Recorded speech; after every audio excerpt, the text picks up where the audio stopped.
Dominick Reyes may have been knocked out at UFC 281, but he's taking it as a good sign. So, what did Reyes learn from his big defeat? And how long will he be out for? Why is Jon Jones concerned for his health? Plus, what are the prospects for the man who just knocked out Reyes in less than 80 seconds? Stay tuned for all that and more, coming right up. First up, Dominick Reyes crashes and burns. Dominick Reyes has been in the fight game for a long time. He made his pro MMA debut in 2014 and was signed by the UFC 3 years later. Oh my goodness, it's over! Knockdown for Reyes!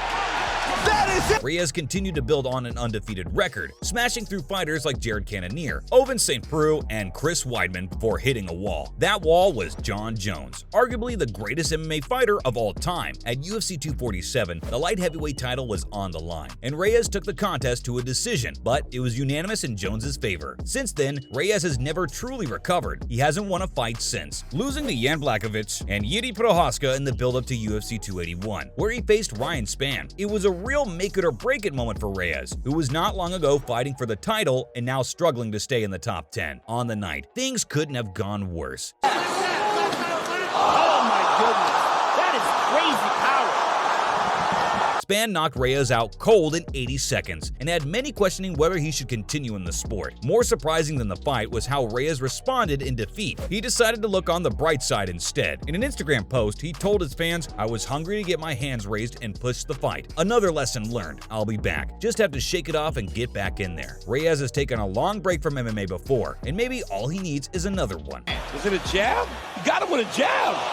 Oh my goodness. That was nasty. It wasn't even a hook. Next, Reyes feels disrespected by the UFC. It shouldn't come as a surprise that there's plenty of pride in the fighting business. And apart from winning fights, athletes aim to be the biggest show on the night. That's why Dominick Reyes felt disrespected by his place on the UFC 281 card. The event was headlined by one of the biggest fights of the year, Israel Adesanya taking on his longtime rival Alex Pereira. So Reyes shouldn't feel too offended that he wasn't top billed. Still though, he expected to be a little higher up. Actually, Reyes was so far down the list that he's not even included in the pay-per-view part of the event. That means that anyone can watch him fight for free. That's what we said in the build-up of this, is Reyes can fight moving backwards and forward, and he counters well. On top of that, he opened the event, meaning that while people are finding their seats and getting their drinks, Reyes will be on center stage. Responding to the news, Reyes posted on Twitter, "It's about disrespect," and that he couldn't believe it. After 5 years in the UFC, Reyes feels that he has earned more in the promotion, but his string of bad performances and his declining career means that he's not as marketable as he used to be. Or give himself an opportunity to really challenge for a championship. He certainly has. Oh! Plus, the fact that he took more than a year away from fighting didn't help respark his career. So why did he take so much time off? And did it help? Reyes said he needed to do some soul searching. In an interview with Ariel Helwani on the MMA Hour, Reyes opened up about why he took 18 months away from fighting. After a spinning elbow knockout to future champion Jiri Prochazka in May last year, he took a much-needed break. Fair enough. Reyes still firing back. Toughness shown on each side. Big elbow! We all need time away from work, and if you got knocked out, it's easy to imagine that it might take a little longer. Reyes said that he had some soul-searching to do before he was ready to get back to facing the media. So he returned to his hometown and got back to his roots after being recharged. He said that he felt better than ever about life, his future, and what's next. Even with such a long break from MMA though, Reyes said that not once did he consider giving it up. He admits that he was a little out of shape until October of 2021, when he started training with Sean Strickland and got his mind back on the game. At this point, Reyes is a veteran of the sport. He knows how the game works, and he'll know that with another straight defeat, his career is in the balance.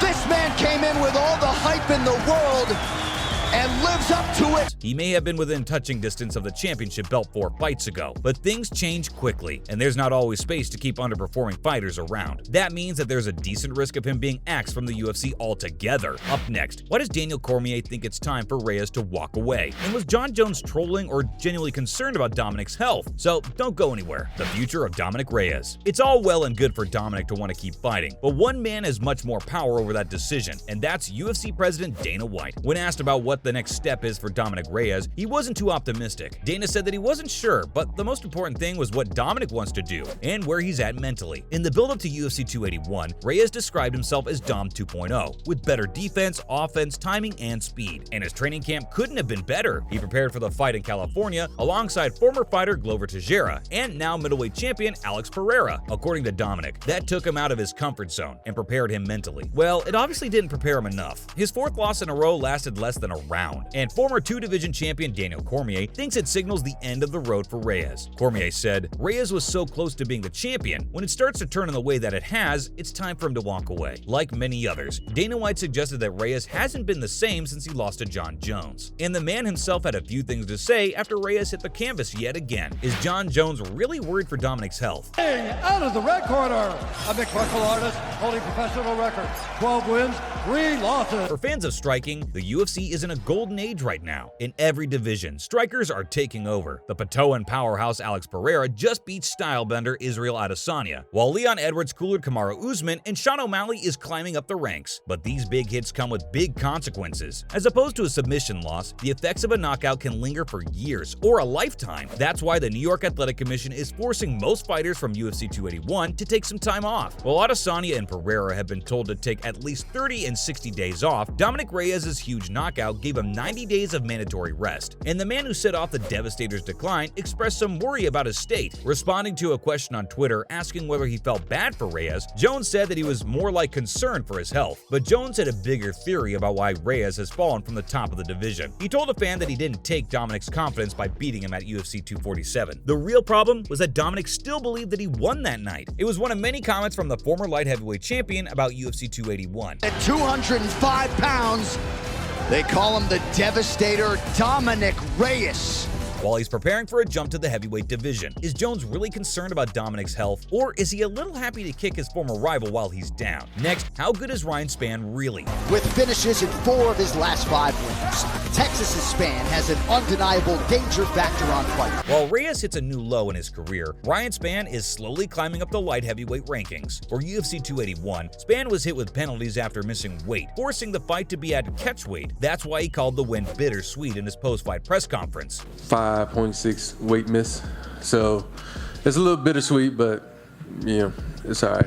He said that all of his hard work came together against Reyes, and he felt that he was not far from being the king of the division. But at number 10 in the rankings, Spann still has a big mountain to climb until he fights the likes of Jiri Prochazka, Glover Teixeira, and Jan Blachowicz. And number 5, Anthony Smith, has warned Spann not to get ahead of himself, despite his impressive knockout win. Smith beat Spann last year when they headlined UFC Fight Night 192, and he thinks that it was a pretty dominant win. Describing the fight, Smith said, "I had him on ice skates until he was shooting takedowns. I strangled him and then stood over his body." Smith wasn't impressed by Spann's recent performance and wants to remind him he will always be better than Spann. Could he be hyping up a rematch? At number 5 in the rankings, you'd think that Smith would have bigger fish to fry, but after suffering a knockout loss and a broken ankle at UFC 277, maybe he'd rather take an easier fight to ease himself back into the octagon. Is Dominick Reyes close to retirement, and could Ryan Spann rise to the top of the division? Let us know what you think in the comments below. Thanks for watching, and we'll see you again in the next one.